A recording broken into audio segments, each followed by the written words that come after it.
Canal 9, Bio Bio Televisión, junto a Universidad Católica de la Santísima Concepción y Arzobispado de Concepción.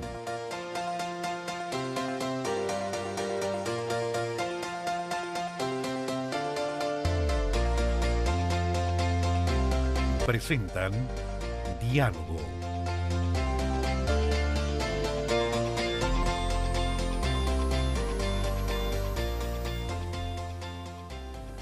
Aquí estamos nuevamente en diálogo con los alumnos de Audiovisual y Multimedia, con el Arzobispado, con Canal 9 Bio Bio Televisión, para hablar de los temas que a ustedes les interesan. Ya hemos tenido 2 programas hablando sobre la visita del Papa, cuáles son sus aspectos organizativos, las fechas, cómo se gesta una visita del Santo Padre, pero ahora vamos a hablar del pensamiento del Papa, de su enseñanza, de su magisterio y qué nos puede dejar a nosotros, y no solamente a los creyentes, sino que también a los no creyentes, porque el Papa tiene esta dimensión universal. Y para eso hemos invitado a 2 personas que han reflexionado sobre el pensamiento de Francisco desde sus distintas miradas. En primer lugar, quisiera saludar a la profesora Norma Pradenas. Ella es asistente social y académica de nuestra universidad,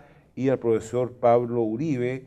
Él es teólogo, biblista y director del Instituto de Teología de la Universidad Católica de la Santísima Concepción. Agradezco que hayan venido. Yo quisiera preguntarle a usted como mujer, como profesora que está en contacto con el mundo social, ¿qué es lo que más le ha llamado la atención del pensamiento del Papa? ¿Cuál que piensa usted que es, por así decirlo, lo más novedoso que él nos trae a Chile a la luz de su escrito? La verdad es que el Papa para mí es una persona, yo creo que para la sociedad en general, voy a comenzar como de lo general, es una persona que se visualiza cercana a la sociedad. No creo que él no ha traído esta cercanía, este mayor encuentro probablemente entre la iglesia y la sociedad. A mí personalmente me creo que uno de los grandes aportes del Papa a nuestro país, al mundo probablemente, es la coherencia. Yeah. La coherencia entre el decir y el hacer. Yeah. Creo que eso nos va a llegar mucho, y de hecho ha llegado al mundo. El Papa, en esta opción, por su calidad de ser jesuita, en esta opción, esta opción por los más pobres, él ha sido coherente en su vida a través de eso también. Asume como Papa dirigiendo la Iglesia a nivel mundial, y él decide, por ejemplo, no usar el departamento del Palacio Apostólico. Él decide irse a una casa de huéspedes. Claro. Él decide, por ejemplo, no hacer esta gran diferencia de usar una capa roja en sus hombros en una capa blanca. Usted me va a decir, podremos decir, a lo mejor son cosas como banales, pero son cosas súper importantes, porque tiene que ver con la coherencia, con esto que yo digo, que yo tengo una opción de ser más cercano, de no hacer diferencia con el resto de este mundo que yo voy a dirigir, o que voy a orientar, o que voy a guiar. Y esto de los zapatos, por ejemplo, para mí me llamó mucha atención lo de los zapatos rojos. Estos zapatos tan especiales, que eran hechos en forma muy especial, muy diferenciador de los otros. Él decidió utilizar zapatos negros comunes y corrientes, y eso yo creo que a la iglesia y a la sociedad, que usted decía, monseñor, anteriormente, esto que también tiene mucho que decir a la sociedad no católica. Yo creo que a todos eso les hizo mucho sentido. Además que él es capaz de hablar de temas, decirlo fuertemente, en su tono bastante, digamos, seguro y con fuerza, sobre temas que nos cuesta hablar. Sobre el enfoque de género, esta responsabilidad que tienen, por ejemplo, las autoridades en que tienen que preocuparse de la salud ambiental, el servicio hacia los más pobres, el que yo tengo poder, pero ese poder lo tengo que usar para servir, no para servirme. Y en las reuniones, por ejemplo, cuando usted está en sus clases, Bueno, usted me contaba que ha leído con bastante atención Evangelii Gaudium, Sí. la alegría del Evangelio.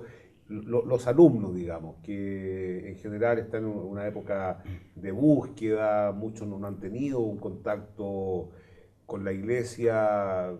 ¿Cómo perciben esta visita? ¿Qué interés les suscita? Hay como de todo en la Viña del Señor, ¿verdad? Hay estudiantes nuestros que no están muy preocupados de eso, pero hay otras personas que incluso están participando en algunos encuentros. Tenemos muchos estudiantes, por ejemplo, que están haciendo bingos y reuniendo fondos para ir a Temuco, Ah, qué para ir bueno, a ya. Santiago. Hay familias involucradas. En el contacto que yo tengo con los estudiantes es que hay un movimiento que se está dando de preparación y preocupación por ir al encuentro con el Papa. Sí. Profesor, aquí hay una frase que yo se la voy a leer y usted me dice qué piensa. Esto de Evangelii Gaudium. Prefiero una iglesia accidentada, herida y manchada por salir a la calle antes que una iglesia enferma por el encierro y la comodidad de aferrarse a las propias seguridades. No quiero una iglesia preocupada por ser el centro y que termine clausurada en una maraña de obsesiones y procedimientos. Bueno, esa frase yo creo que define muy bien el pensamiento del Papa Francisco. Ya. Claramente, por sus escritos se puede ver que el estilo del Papa es justamente un estilo, como él lo ha dicho muchas veces, de una iglesia en salida. Esa es como la gran novedad en el sentido de una nueva evangelización que ya viene dada, ¿cierto?, desde el tiempo de Juan Pablo II, pero ahora con este carisma especial, ¿no? Una iglesia en salida.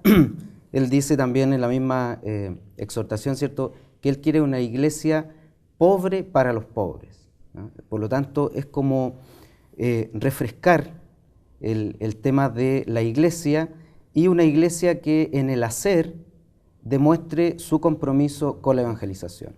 No es solamente una iglesia de teorías, no es solamente una iglesia de las comodidades, como dice esa misma frase que usted acaba de leer, sino que es una iglesia que en la praxis cristiana que se ve en la calle demuestra entonces que está llamada a una verdadera evangelización. Ahora, si uno lee, por ejemplo, el Concilio Vaticano II, yo siento que hay una gran continuidad. Yo creo que el Papa Pablo VI, bueno, ya Juan XXIII, desde la doctrina social de la Iglesia, Rerum Novarum, empieza un cambio significativo que tiene un punto importante en el Concilio Vaticano II. Y si uno lee todos los papas que siguieron, la verdad que es el mismo magisterio. Es el mismo magisterio. Lo que yo creo que el Papa Francisco se aventuró a otro lenguaje, ¿ah? Por ejemplo, cuando dice en la Evangelii Gaudium, no quiero católicos con cara de vinagre, por ejemplo. Sí. Bueno, está diciendo, no quiero católicos tristes, porque la tristeza no forma parte de la esperanza. Ese nuevo lenguaje, ¿cómo lo ven ustedes, por ejemplo, cuando habla de misericordiarse, primeriar? ¿Cómo lo perciben ustedes desde el punto de vista de la academia, digamos, esta nueva forma? ¿A usted le ha hecho reaccionar en el fondo también en su modo de acercarse a los alumnos, por ejemplo? Sí. Bueno, desde el punto de vista del lenguaje, esta cercanía que yo hablaba antes, eso ha sido una de las tantas características que él tiene, o las formas que él tiene de acercar esto a la iglesia, al ciudadano. El lenguaje cercano, coloquial, sin disminuir la importancia del lenguaje, ha hecho que el Papa se haya acercado más a las personas y que cualquier hijo de vecino lo pueda entender también. De hecho, le hace una crítica dentro del Evangelio a esto de que el lenguaje no nos aparte en el mensaje que tenemos que entregar o sea, a las un personas. intelectualismo, digamos, que en vez de ayudar a encontrar la verdad, aleja de la verdad, digamos. El intelectual está muy bien, pero hay palabras en el cómo hacer en que hay que acercarse más a las personas para que seamos entendidos. Claro. Y esa forma de hablar demasiado difícil hace que algunas personas no nos entiendan. El Papa claramente se ve que parte desde la práctica, porque recoge toda su experiencia como pastor, Sí. y entonces con esa experiencia de pastor, él entonces lleva ahora el pontificado. Y cuando uno hace un análisis de los escritos de él, se da cuenta que hay una continuidad, por supuesto, Vaticano II, el magisterio anterior a él, de los otros papas, pero hay unas líneas teológicas que se pueden ver con mucha claridad y que tienen que ver Vaticano II, conferencias generales del episcopado latinoamericano, Claro. especialmente Medellín y Puebla, y luego lo que en Argentina se conoce como la teología del pueblo de Dios. Ya. Entonces esas son sus líneas que él va marcando en sus escritos. Y entonces ahí aparece este lenguaje que para nosotros son casi neologismos, pero que son terminología argentina y que está presente y que da mucha fuerza y le hace mucho sentido a cualquier persona, como decía la profesora, que lee los textos. Porque el fondo, diríamos, es de la idea esta de la teología del pueblo, tiene que ver con que el pueblo de Dios, en su dimensión teológica, pero también social, Ya. no es un pueblo de Dios que hay que verlo, ¿cierto?, apartado del mundo, sino que ahí hay mucho que hacer, mucho que decir, y por eso que la encíclica ecológica, ¿cierto?, que yo cuando la enseño, yo digo que más que ecológica es antropológica, porque la preocupación es por el hombre, y por eso por la tierra. Esa es preocupación. Entonces va a las cuestiones concretas que tienen que ver con el mundo real, con la sociedad, y eso es teología, no es una teología especulativa distinta del mundo. Bueno, Esa es un poco la el línea. Papa habla mucho de las 3 T: tierra, trabajo y techo. Y en el primer discurso, cuando fue elegido Papa, dio un primer discurso precioso donde decía que tenemos que generar una cultura del cuidado, de cuidarnos mutuamente. Y muchas veces no nos cuidamos, ni en la manera de hablar, de mirarnos, de tratarnos. A mí me pareció interesante. A propósito de este vínculo entre el Papa y Chile, le voy a leer una frase de Evangelii Gaudium y usted me va a decir, profesora, cómo lo ve en el Chile que estamos viviendo hoy día y cómo lo transmite a sus alumnos. Oye, esto parece un examen, pero bueno. Ya. El gran riesgo del mundo actual, con su múltiple y abrumadora forma de consumo, es una tristeza individualista que brota del corazón cómodo y avaro, de la búsqueda enfermiza de placeres superficiales, de la conciencia aislada. Cuando la vida interior se clausura en los propios intereses, ya no hay espacio para los demás, ya no entran los pobres, ya no se escucha la voz de Dios, ya no se goza la dulce alegría de su amor, ya no se palpita el entusiasmo por hacer el bien. Bueno, eso lo relaciono yo un poco lo que decía el profesor Pablo, esto de su preocupación por el hombre. La preocupación del Padre Francisco en los escritos, en sus escritos es principalmente por el hombre. Y él de hecho hace una diferencia esto de la preocupación actual de la sociedad actual, y en Chile nosotros somos ejemplo de ello, de la preocupación por el dinero y el consumismo. Entonces dice que nos hemos preocupado tanto por el dinero y el consumismo que hemos olvidado de que la importancia es del hombre. ¿Y usted piensa que ha pasado eso? O sea, en cuando Chile, usted ve, digamos, en su ambiente, en su mundo, que las personas están volcadas, pero mire, una tristeza individualista. Bueno, Chile es un país donde hay actos depresivos, búsqueda enfermiza de placeres superficiales y clausurado en los propios intereses. ¿Usted ve eso?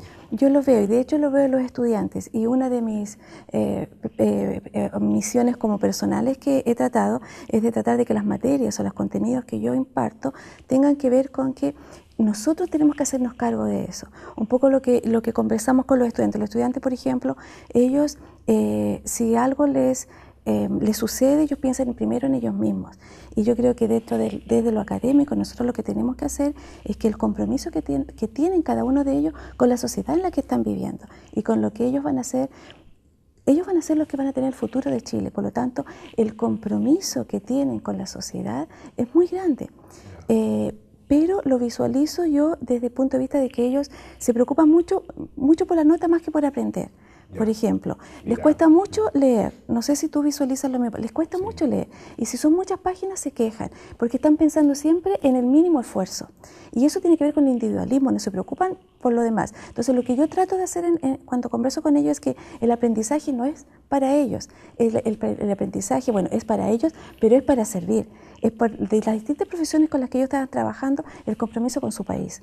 Ahora, hay muchos que les hace sentido, pero cuesta hacer eso. Yo creo que si todos lo hacemos en conjunto, podemos lograr. Y ahí está el granito de arena que cada uno puede aportar. A ver, y esto, o sea, es fuerte. Dice, ya no se escucha la voz de Dios, ya no se goza la dulce alegría de su amor, ya nos palpita el entusiasmo por hacer el bien.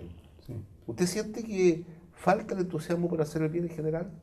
Yo creo que sí, en ese sentido el Papa muestra una radiografía muy clara de cómo está la sociedad actual mundial. Mundial. Y lo hace... Occidental, diría yo, ¿ah? Mundial occidental, sí, efectivamente. Y lo hace de una manera muy clara, muy valiente también, diría yo, porque hace una radiografía, una crítica, pero también luego propone entonces los caminos de solución a aquello. No es que sea un papa que ve todo negro, todo cierto en un pesimismo, sino que todo lo contrario, ofrece, por eso que los títulos de sus textos son muy claros, ¿cierto? La alegría, parte con el principio cristiano de la alegría, que eso es algo que también dentro de la iglesia se ha dejado un poco de lado, es decir, el cristiano tiene que ser una persona alegre, una persona que la fe configure su vida y eso transforma en un gozo que le permite entonces hacer el bien, y que está convencido de que eso es lo que Dios quiere. Entonces yo creo que el Papa muestra estas realidades que son muy duras, pero que son así, yo creo que sí, pero también muestra la otra parte, es decir, pero no está todo perdido, sino que aquí está el camino a entonces comenzar a desarrollar lo que la Iglesia siempre ha venido planteando en relación al hombre, a la vida, en relación al fin último que tiene el hombre. Estrictamente hablando, el Papa Francisco es una hermosa continuidad de 2000 años de historia. Perdón que le pregunte esto a propósito de su trabajo, digamos, como trabajadora social y también como teólogo, porque aquí une muy bien. Dice, para la Iglesia la opción por los pobres es una categoría teológica antes que cultural, sociológica, política o filosófica. Dios les otorga su primera misericordia. Esta preferencia divina tiene consecuencias en la vida de fe de todos los cristianos, llamados a tener los mismos sentimientos de Jesucristo. Bueno, aquí hay una contraposición respecto de lo que estamos viviendo hoy día, una tendencia más al individualismo. ¿De qué manera piensan que la visita del Papa, la presencia del Papa nos va a acercar más al mundo real del sufrimiento? Con el ejemplo. Ya. Yo creo que para responder la pregunta, después quiero hacer un comentario. Sí, por favor. Es con el ejemplo que él, en esto vuelvo al concepto que dije al principio de la coherencia. La coherencia que ha mostrado el Papa es lo que nuestra sociedad necesita. Y quiero volver a lo que decíamos, que nos preguntaba antes de los jóvenes. Si bien yo veo que esta realidad es absolutamente, lo que él dice es verdad, el individualismo y esta del yo primero. Pero también veo muchos jóvenes que ellos quieren hacer algo, los jóvenes quieren creer. Sí, claro. Lo que pasa es que los adultos no les hemos entregado herramientas para creer. Claro. Entonces, hay muchas ganas de hacer cosas y de entusiasmo, pero necesitan una guía. Y yo creo que eso es uno de los aportes del Papa, el verlo acá. La guía siempre está, ¿verdad? Pero el tenerlo aquí tan cerca, yo creo que el ser un ejemplo de coherencia es lo que le va a permitir a los jóvenes y a nuestra sociedad, a todos nosotros, el decir, sí se puede, hay que ser valiente, como que decía el profesor, y eso nos estaba faltando. Yo creo que eso nos va a dejar la coherencia y la valentía de decir las cosas en el momento oportuno, con respeto siempre, por supuesto, pero decirlas. Porque en esto de no tener problemas, el de que yo estar bien, sin importar lo que está pasando a mi alrededor, hace que muchos de nosotros a lo mejor nos hemos encerrado tanto en nosotros mismos que no nos atrevemos a decir cosas. Él habla de una palabra del confort, el confort personal. Sí, claro. Estamos tan acostumbrados a ese confort personal que no nos atrevemos a hacer cosas que nos podrían traer consecuencias probablemente negativas. Ahora, ¿por qué el Papa plantea específicamente que esta opción, digamos, por las personas más necesitadas, por los pobres, es una categoría teológica. ¿Cómo vincula eso con su conocimiento bíblico, digamos? Porque la verdad que esto está de primera página de la Biblia, ¿no? Claro, cuando hay un acercamiento hacia los pobres, y en ese número lo dice muy bien el Papa, el acercamiento que él quiere dejar muy claro no es solo, porque también ayuda desde la sociología, Claro, desde acercamientos políticos, desde la típica lectura dualista, ¿cierto?, materialista, marxista que se puede hacer de la lucha de clases. No, la aproximación es justamente en el sentido más teológico, por eso que dice categoría teológica. Y en ese sentido, la Sagrada Escritura, como bien sabemos, ya desde el Antiguo Testamento hay una dimensión de la ayuda y protección a los pobres. Ya los códigos legales del Pentateuco, por ejemplo, dejan muy bien puesto, digamos, la función que tiene un israelita piadoso y que tiene que dar limosna, cuidar a las viudas, ayudar a los pobres, atender bien a los extranjeros. Por lo tanto, ya hay una dimensión ahí social, ética, y luego está todo el desarrollo del mismo pueblo de Dios, ¿cierto?, que va desarrollándose a través del Antiguo Testamento como el pueblo elegido, como el resto de Israel, en fin, y claramente en el Nuevo Testamento, en la bienaventuranza, Jesús, en el Evangelio de Mateo, aparece, ¿cierto?, una bienaventuranza hacia los pobres. Por lo tanto, los pobres son una categoría teológica y el Papa va más allá. Dice también que es un lugar teológico. Es decir, la teología tiene que hacerse también mirando esta realidad, no solamente con las otras fuentes, ¿cierto?, o lugares teológicos de la revelación, sino que también ahora integrando el tema de los pobres, es un tema central. Bueno, está muy interesante la conversación. Vamos a hacer una pausa. Por favor, escríbanos a @pdiálogo. Y después seguimos conversando con la profesora Pradenas y el profesor Uribe sobre la teología y el pensamiento de quien nos visitará prontamente, el Papa Francisco.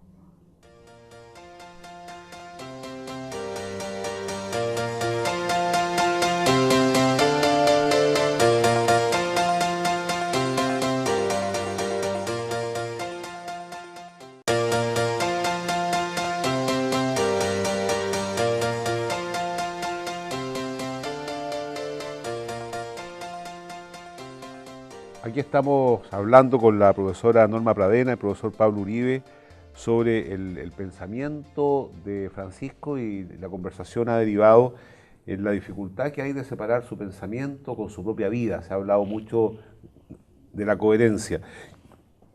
Yo quisiera plantearle una frase a usted que me parece bien interesante, especialmente hoy día, donde tengo la impresión que nadie quiere saber nada de sufrimiento. Dice lo siguiente: a veces sentimos la tentación de ser cristianos manteniendo una prudente distancia a las llagas del Señor, pero Jesús quiere que toquemos la miseria humana, que toquemos la carne sufriente de los demás. Espera que renunciemos a buscar esos cobertizos personales o comunitarios que nos permiten mantenernos a distancia del nudo de la tormenta humana, para que aceptemos de verdad entrar en contacto con la existencia concreta de los otros y conozcamos la fuerza de la ternura.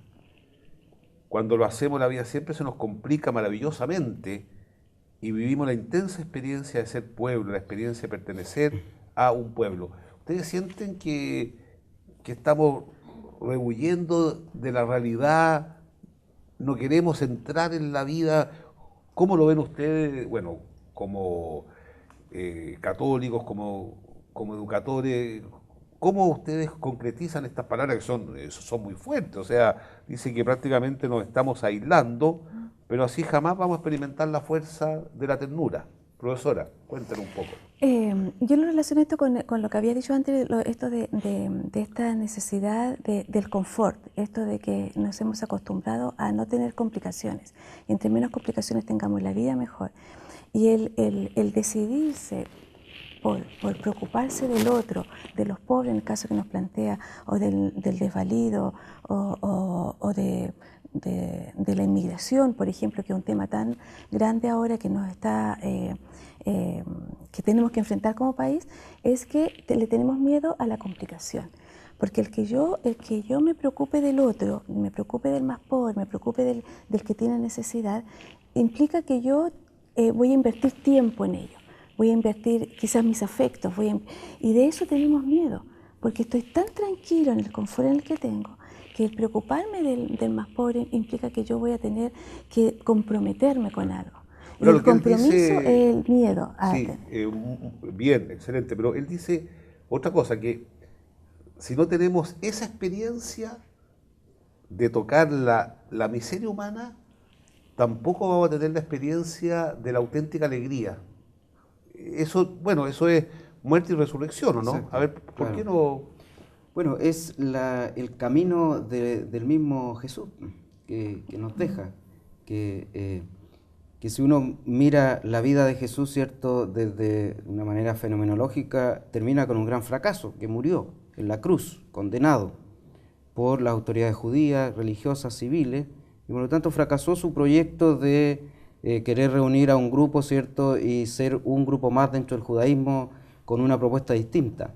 Entonces ahí está el sentido más genuinamente cristiano, que es que se tiene que pasar por la cruz, pero que la cruz, que por lo tanto el sufrimiento y hasta la misma muerte, algo tan natural del ser humano, no es lo último, sino que es lo penúltimo. Ya. Y que hay una esperanza cristiana que va más allá de eso. Entonces las relaciones también humanas tienen que pasar por eso, es decir, uno no puede solamente irse hacia el lado que le produzca placer, hedonismo, tranquilidad, y el Papa en eso es muy elocuente, es decir, junto con ayudar, no se trata solamente de una ayuda de filantropía, sino que hay un compromiso con el otro, porque el otro es hermano, hay un reconocimiento, somos todos parte de un mismo pueblo, hay todas unas categorías ahí que están presentes, y que el ejemplo máximo es Jesús. Por lo tanto, el sufrimiento es también acercarnos a Jesús, pero no queda en el sufrimiento. O sea, no hay que sufrir porque sufrir sea bueno, sino que si hay que pasar por el sufrimiento, viene luego otra cosa que todavía es mejor. Entonces, incluso lo más que se vea como negativo, siempre tiene una salida positiva. El mal en sí mismo no es bueno. O sea, asistencialismo no,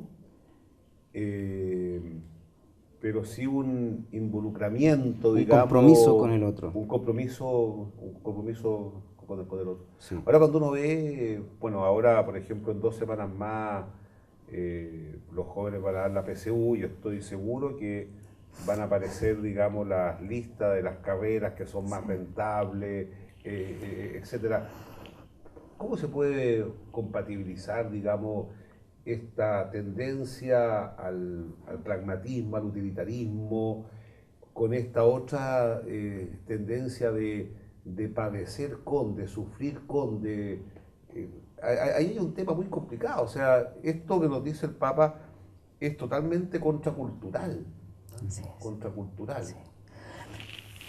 Yo personalmente tengo mucha confianza en los jóvenes, Monseñor. Ya, sí. Lo que yo visualizo aquí en la universidad y en la vida cotidiana con las amistades y familia es que a pesar de este individualismo permanente que existe en la sociedad, los jóvenes quieren hacer cosas que les den... ellos están dispuestos a servir. Yo vuelvo a lo que había dicho atrás, es que hemos sido los adultos que no les hemos dado el ejemplo. Ya.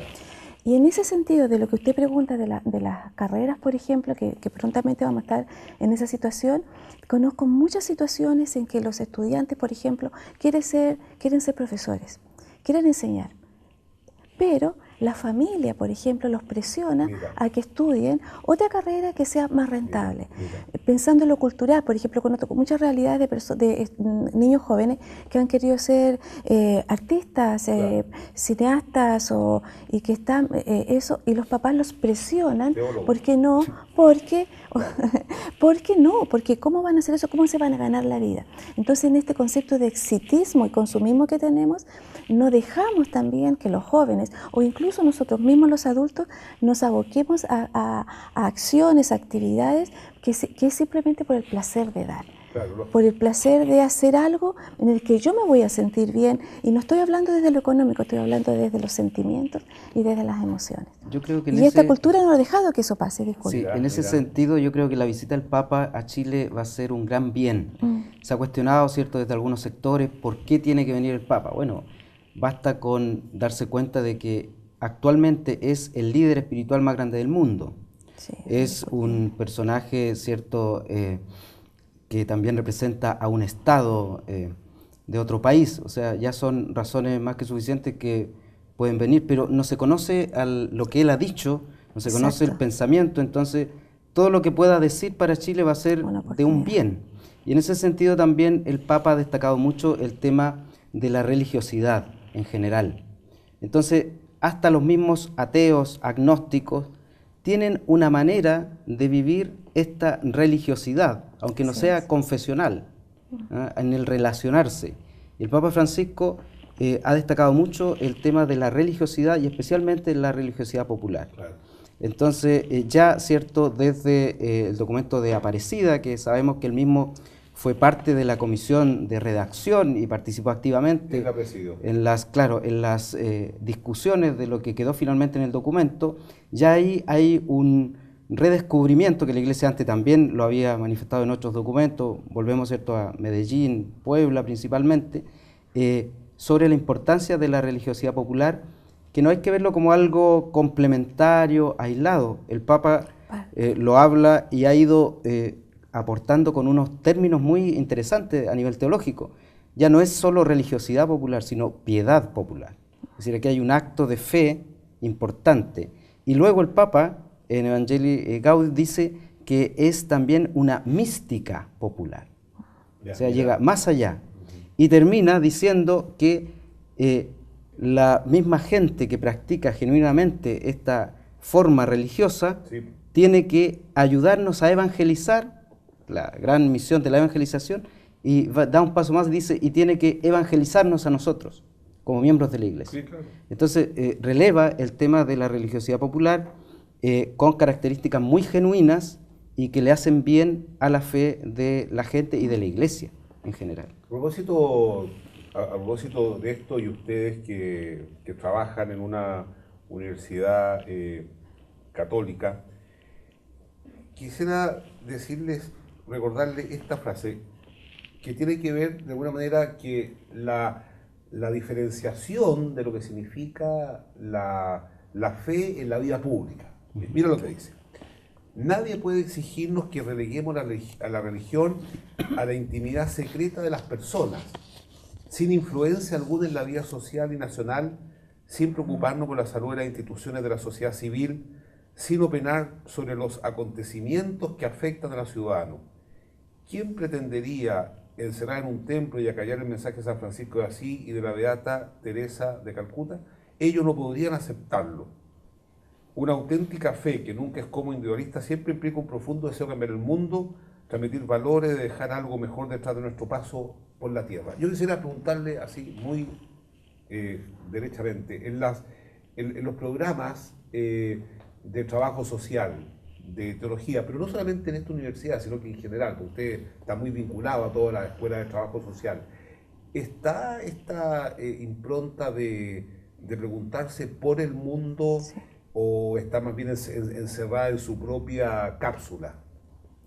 En el caso de trabajo social, por el concepto de la carrera de trabajo social, nuestro elemento fundamental es el privilegiar dentro de la formación la preocupación, el compromiso con el otro y con la sociedad en general. Entonces nosotros lo tenemos desde el punto de vista de la importancia que tiene en la vida cotidiana, por ejemplo, el trato, la coherencia, la responsabilidad, el compromiso. Y un poco que lo decía antes también, que este compromiso no tiene que ver solamente con mi entorno cercano, sino con lo que yo haga es un granito de arena que va a aportar a la gran playa que es Chile en este caso. Y que no veamos, que es lo que yo trato en los contenidos que yo comparto con los estudiantes, es de decirles que no me tengo que preocupar de lo que el otro no hace o de lo que el gobierno no hace, sino que yo hacer bien mi trabajo, porque este granito que yo estoy aportando va a ser lo que va a sumar a los otros. Ahora, usted ha visto que esto que usted dice, que me parece excelente, muy sensato, ¿tiene otra mirada cuando está iluminada por la fe? ¿Lo que usted ha visto en la práctica? Sí. Ya. Se ve la diferencia, por ejemplo, entre los estudiantes que tienen una mayor preocupación por la fe, que tienen ciertas características de compromiso y responsabilidad. Ya. Sí. En el ámbito de la teología, el caso teológico. Claro, en el ámbito de la teología se entiende siempre en diálogo fe-razón. No puede ser una teología que solamente se encierre en sí misma. Y ese diálogo fe-razón, claramente en el mundo universitario, está en la conexión con las demás ciencias. No puede la facultad del Instituto de Teología quedarse atrincherado y no ir a dialogar con las demás ciencias, porque así se va construyendo, ¿cierto? Y se va explicitando cada vez más la revelación cristiana. Por otro lado, este diálogo también es fe-cultura, porque tampoco vivimos en un mundo ajeno a la realidad más próxima, por lo tanto tiene que estar dentro de una cultura determinada y finalmente esto tiene que hacerse fe-vida, porque no saca nada con ser solamente un constructo hipotético. Eso por una parte. Por la parte más práctica, como bien sabemos, en nuestra universidad, aquí de la Católica de la Santísima Concepción, tenemos una serie de cursos del área teológica filosófica, que son cursos sello, y que todos los estudiantes de todas las carreras tienen que cursar. Sí.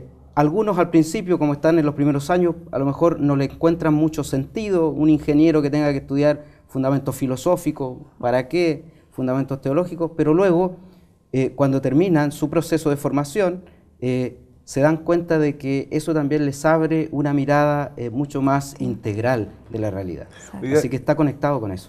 Quedé con una duda a propósito de lo que decía hace poco sobre la religiosidad popular, piedad popular, misticismo popular. Usted se refirió a la religiosidad del ateo, del agnóstico. Yo quisiera preguntarle, perdón que me salga algo acá, pero ¿usted conoce un ateo así? ¿Usted? Sí, yo he conocido, pero... pero el hecho que ya pronuncie la palabra ateo, ya está pronunciando a Dios. Sí, claro. A ver. Claro. Pero no un ateo, a ver, me encuentro en el ámbito más de los jóvenes, voy a plantearlo en ese contexto, que algún joven se puede declarar ateo. Si uno le pregunta, ¿usted es creyente? Mire, profesor, yo soy ateo. Ya. Pero no se entiende claramente ese ateo como el ateísmo propio, ¿cierto?, que critica los fundamentos metafísicos de la fe y Dios, sino que más bien lo que hoy día sería un agnóstico. Yo no me niego a la posibilidad de creer. Pero luego pero el ateo duro, materialista, ese no ha conocido. Así que esté sistemáticamente en contra de Dios, yo no lo he conocido. Incluso más, el que se dice ateo me ha dicho, a mí me gustaría creer. Ya.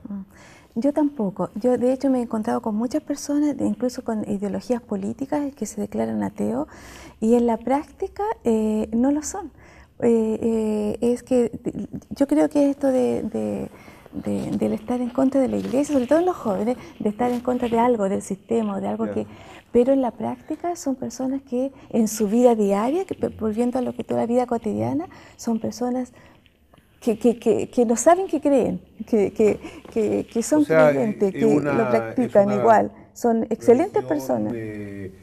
Atemática, pero real. O sea, yo tengo la impresión que cuando el Papa le habla a todo hombre de buena voluntad e invita a una cultura del encuentro, creo que eso es humanamente, genuinamente aceptado incluso por el que no cree. O sea, así es. a mí me pareció interesante porque, no sé si lo dijo en qué sentido, pero la religiosidad del no creyente. O sea, el no creyente tiene una religiosidad. Sí, claro que sí. Sí. Bueno, así por eso es tan bien recibida la encíclica Laudato Si, Si. Porque es una encíclica, claro, propiamente teológica, ¿cierto?, pero que toca un tema y analiza con datos muy técnicos, Eso. luego hace una propuesta también muy concreta, pero sin perder la dimensión teológica de la oferta, que es muy bien recibida por gente que no cree y gente que no es, y que es contraria a la Iglesia también. Y ese es uno de los grandes aportes del Papa, esta cercanía que tiene con los no católicos, o estas temas que pone, estas áreas que analiza, que le hacen mucho sentido a los no católicos. Y yo creo que eso es una tremenda ganancia para la Iglesia, vamos a decir. Esto llevándolo a la práctica, en el primer Angelus del Papa pronunciado en la Plaza San Pedro, dijo lo siguiente: un poco de misericordia cambia el mundo, lo hace menos frío y más justo. ¿En qué área cree usted de la vida en general donde necesitamos más misericordia? Yo creo que en todo momento, porque justamente una sociedad que ha perdido el valor de lo que realmente es importante, de la gratuidad, entendiéndola no solamente material, ¿cierto? No solamente económica. Es una sociedad que nos cuesta mucho perdonar, nos cuesta mucho ser misericordiosos. Entonces creo que se aplica a todo ámbito de la vida diaria, donde hay que volver a encontrarse con lo importante. Por eso que el Papa, cuando enfatiza mucho la cultura del descarte, es la cultura también de las cosas, en Laudato Si, ¿cierto? Que nos sobran muchas cosas, pero también el descarte del hombre. Entonces el hombre que no es productivo, los ancianos, claro, los pobres, los que no ayudan al desarrollo económico, la sociedad lo está descartando, los está descartando. Entonces cuando uno se preocupa de lo importante, que el Papa llama eso, a la preocupación del hombre en sí mismo, entonces ahí el tema de la misericordia es clave, es crucial. Si yo tuviera que elegir, es en el trato con el otro, en la vida cotidiana, porque el decir las cosas, el decir que tenemos que ser solidarios, que tenemos que ser comprometidos, es fácil decirlo, pero yo siento que en la vida diaria, en el trato con el otro, en el saludo, con mis compañeros de trabajo, con mis compañeros de estudio, con mi familia, nos olvidamos de eso. En la calle también. En la calle, ¿verdad? Esto de que de repente te pasas a topar con alguien y ni siquiera hay una disculpa de algo o estás bien. No, en el trato del vivir cotidiano, yo creo que ahí lo he hecho mucho de menos. Bueno, excelente. Ha sido un programa, yo diría, de una gran profundidad espiritual para recibir al Santo Padre. Creo que él tiene mucho que decirnos con su palabra, también con su gesto y también con su simpatía. Yo le agradezco, profesor. Encantada, gracias por la invitación. Y escríbanos a @pediálogo, nos quedan algunos programas este año y queremos hablar de los temas que a usted le interesa. Y por supuesto agradecer a los alumnos de audiovisual y multimedia y todo el equipo que está trabajando para que podamos tener un lugar de diálogo, de conversación, de enriquecer el espíritu. Muchas gracias.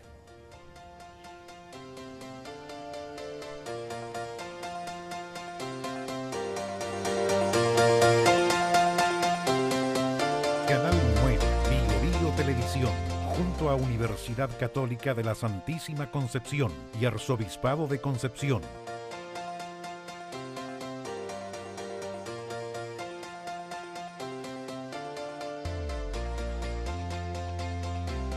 Presentaron Diálogo.